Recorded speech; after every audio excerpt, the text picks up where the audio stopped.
Ang sinasabi ng mga kababayan natin, pulidong-pulido ngayon ang ginagawang ito ni dating Senator Antonio Trillanes. Kung kumilos daw talaga yan, walang, walang makikitang butas. Pulido daw talaga. Walang haka-haka o hearsay dahil may resibo lagi at may ebidensya. Yan, ang kaibahan ni Trillanes kumpara dito sa mga nasa paligid ni Digong. Madalas nating sabihin na kung tutuusin, napakarami ng attempt na itong si Trillanes, si Senator Trillanes, na pabagsakin ang mga Duterte.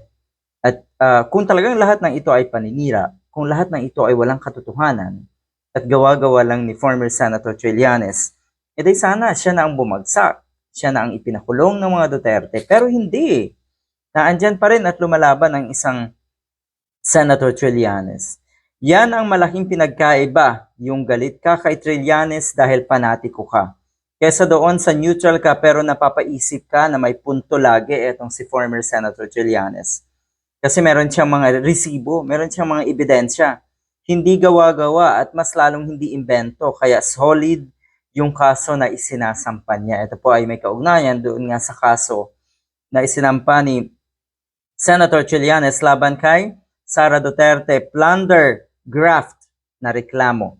At yan po ay nasa ombudsman na rin.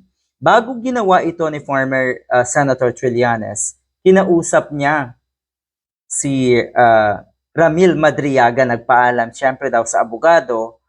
At yon, bumisita mismo etong si Senator Trillanes sa kulungan ni Madriaga.